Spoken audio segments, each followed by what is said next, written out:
So we've been looking at this challenge accepted. We have this challenge that's placed before us, and the question becomes, will we accept it or not? Will we step into this challenge, and will we walk forward with it? See, we have this challenge of time. All of us have almost 24 hours a day. All of us have 168 hours a week. All of us have this opportunity of what are we going to do with our time? How are we going to invest it? How are we going to use it? How are we going to share it? We're going to look at a scripture here in a few moments of 1 Kings chapter 5, verses 3 through 5. But before we get there, I thought about this quote from, I can't even see his name, Pericles. Pericles was a Greek author or Greek orator. He was a Greek general. He lived in Athens in about 449 to 431. He ruled Athens. But he has this amazing words. What you leave behind is not what is engraved in stone monuments, but what is woven into the lives of others.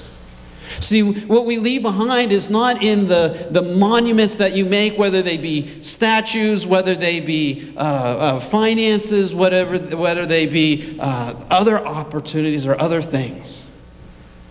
But what they are is how we weaved ourselves into the lives of others. The legacies that we live is how we have interacted with someone else, how we've interacted into who they are and what they're doing, how we have shared life together. And so in our brief time, what I want to do is kind of walk through this idea of sharing our life, the why, the who, and the how. And the why, I think, is one of those things that we don't always see. The why is something that we just kind of take for granted, but the why is so powerful. Why should we share our life together? Why should we weave our hearts together? Why should we weave our lives? Why should we interact? Why should we share? Why should I let you know what's going on inside of me? And why should you let me know what's going on inside of you? Because there's this sense of community. There's this sense of our hearts coming together. And that becomes that stewardship of time. That becomes that weaving that goes in and out. I think one of the big whys is this vision of life that we have. This vision that is so big that we need other people to help us. It's not able to be done in our lifetime. And that vision is so weird for us because we wouldn't necessarily say it's a vision. Let me ask you this question. What do you want for your children? What do you want for children? Health? Success? Life? Salvation? Peace? Hope? Joy? We have these visions that we want with them and we want for them. But then it becomes the question of, are we able to do it in our lifetime? Are we able to just, hey, here's some love. Hey, here's some hope. It takes that interaction. It takes that movement of coming together. We're going to look at 1 Kings 5, 3 through 5, and it's going to sound a little strange, but I'll give you a little bit of context, but it's here on the screen. Would you join me in reading it? It says, "You know that because of the wars waged against my father David from all sides, he could not build a temple for the name of the Lord his God until the Lord put his enemies under his feet. But now the Lord my God has given me rest on every side, and there is no adversary or disaster. I intend, therefore, to build a temple for the name of the Lord my God, as the Lord had told my father David, when he said, 'Your son, whom I will put on the throne in your place, will build the temple for my name.'" See, Solomon is David's son, and Solomon is now king. David has now died. And Solomon is writing this letter to another king, King Hiram, and he's in Tyre, and he's looking for some more resources. He's looking for some trees, some cedars to build this temple. But before Solomon can get there, he's got to have a plan, right? He's got to have a vision for what's going on. And where do you think he got that vision from? He got that vision from his father David. David, if we go to 1 Chronicles 22, David outlays this. He knows that he's not going to build this temple, but we also know that David is a man after God's own heart. And so David has this dream of building this building for God, where people can come and people can worship, where people can understand what it is to follow God, where people can see God's name being proclaimed, God's name being sung out, God's name being heard. Where people can see that their sins are forgiven because as they brought their sacrifice, they saw the blood that was required, the animal blood that was required for them to be forgiven. And he had this massive, massive thing in mind. But David had to fight many wars and many battles to get there. And God, in 1 Chronicles 22, God says, you're not the one to do this. You have shed too much blood. I am a God of peace and hope. And so David stockpiles resources. He has all the gold that is going to be necessary. He has all the silver that's going to be necessary. He's drawn all the plans that are going to be necessary. And so as he has everything ready and everything right there at Solomon's fingertips, he's got one more thing he needs to do. He needs to share that vision. He needs to share that passion. He needs to share that heart. He needs to let someone else know how important God is and how important it is for this to be done. And he does it, and the way he does it is he spends time with Solomon. He continues to help Solomon see what it is to be following after God, what it is to have that heart for God, what it is to have that understanding of who God is.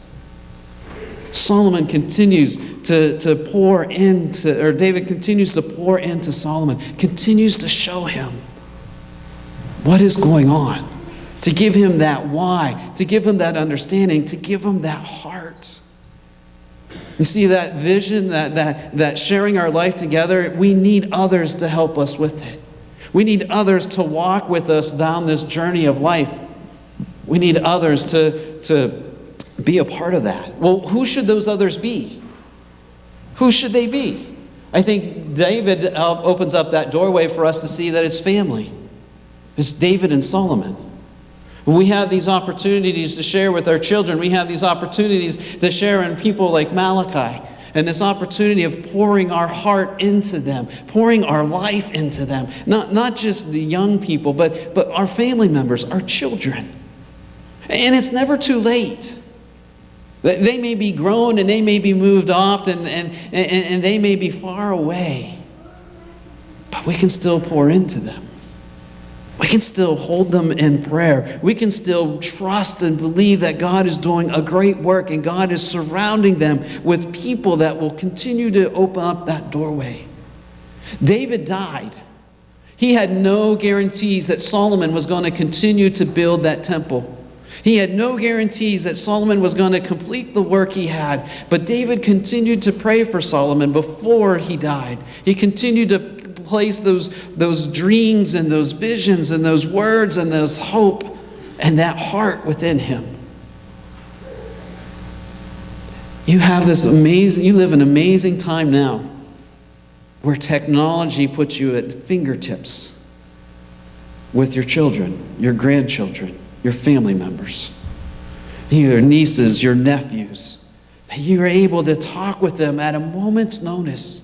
Even if they're halfway around the world and it happens to be the right time period that they're awake, you're awake, you can have a conversation. Face to face, you hit that FaceTime button or that video call button.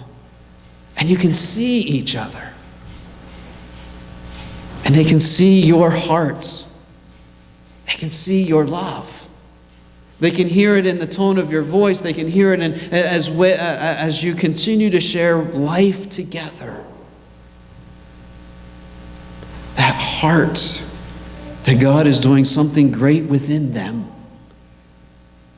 That heart that says that you see the value of Jesus' movement in their life. That heart where you see the forgiveness that you have received, that you can pass on to them. And it's just not family that we can do this, that we share this with, but we have younger people that are all around us. Well, there's always someone younger than us. right? Somebody younger than who you are, someone who you can take under your wing, that you can share life with, you can journey together, and you can say, hey, this is the mistakes I made. This is somewhere where I've veered off this path, but let me tell you about how you can stay on. Let me open up this doorway for you. And this is Paul and Timothy. See, if you haven't read 1 Timothy and 2 Timothy, they're in the New Testament, kind of in the back of the Bible. But as you look at it, you see Paul pouring out his wisdom to this young man named Timothy. And Timothy's probably in his early teens. He's not very old. But Paul's encouraging him and sharing with him to become the leader of a church. In fact, Paul puts him in different places, in different churches, and said, hey, I need you to come here and I need you to build the church. Here's the people that you should have with you. Here's the expectations that you should have. And here's some of the ways I want you to do. But do not forget the scriptures that you've heard. Do not forget about what I've taught you. Don't forget about how we've prayed together. Don't forget about the calling God's placed within you. Paul and Timothy weren't family. But Paul saw a great thing in Timothy's life and saw that God was moving in such a powerful way that he wanted to pour into him. He wanted to share life with him. And you have those people in your life. You have people that you want to meet for lunch and you want to just open that life gate that you have. You just want to share with them what's going on. You want to help them to see what God is doing and the power that Christ has and the forgiveness that he brings. You want to share with them the life you've lived. You want to share with them the hope that you have, just like David did with Solomon. Here's all the resources you're going to need. Here's all the things at your fingertips. Here's how way to use them. Spending time together. We're spending time together creates one more thing, that creates one more, I think there's one more. Is there one more? There we go, learners. Jesus and disciples. I almost went into how for a minute. Sorry, you'll see how here in a few seconds. But there's this learners that we have, this Jesus and his disciples. Just like David was teaching Solomon, just as Solomon had to learn, and if you read about Solomon's life or remember Solomon's life, he was one of the wisest men in the world ever. And he got there after David had opened up that doorway for him to see who God is and continued to open up that doorway for him to have that relationship with God. And as Solomon becomes king, he has this moment of prayer where he asks God to help him as he becomes king, and God comes to him in a vision and says, what do you want? You can have money, you can have wealth, you can have a long life, you can have a good reign. What is it that you want? And Solomon says, I want wisdom. I want to learn. I want to know how to interact. I want to know how to make these decisions in the right time. I want to know how to continue to grow. And God hears that prayer. How would have Solomon known how to ask that or why to ask that? Because his dad taught him. His dad modeled that for him. His dad showed him that even though you made mistakes, you can continue to learn and grow from them. And you can continue to share that with other people. You can continue to open up those doorways for others to see and others to know what God is doing and what you're doing. It just doesn't have to be a spiritual conversation. I'm just saying spiritual conversation because we're in church. But you can share what you know. You can share and build a relationship on how to keep a checkbook, how to bake, how to build. You can pass on that knowledge and pass on that understanding. And as you pass it on, the people are looking and those are watching you to learn about who you are. Well, how do we do this? How do we pass on? How do we share life? I think as we begin to share life, how we do it is we be an example. Albert Schweitzer has these words for us. A good example is a good example has twice the value of good advice. I may have to get my glasses fixed. A good example has twice the value of good advice. You're an example. People are watching you. And I know it may seem strange and it may seem creepy, but you're watching other people too. How is your example being? What are you putting out there? What, if someone were to, maybe this is a good question for you to ask of some of your friends. What do they see in you? What example are you giving them? Is it one that's filled with hope? Is it one that's filled with good things? Or do they just hear you yelling? Negativity. They just hear your heartache and your belly aching. What's that example that you're leaving? Because people are watching. And it's not just being an example. That's being open with our failures and successes. It's about being vulnerable. Anybody ever mess up? In the last 5 minutes? We all mess up. We all have something going on. We all have something that we haven't done the best job at. You want to know a secret? People already know. They already know you messed up. They already know that you made that mistake. And they love you anyways. So let's be open with it. Let's be vulnerable about it. Let's just say, you know what? I made a mistake. If I'm sharing my life with you and I'm pouring into you and I'm opening up that doorway, I'm going to let you know I messed up. I fail. But I also have successes. I also have this opportunity of being poured into it. If you think about David and Solomon for a minute, you would have thought that Solomon would have learned from his dad about that you should be careful with who you have a relationship with. Remember David, he did fail.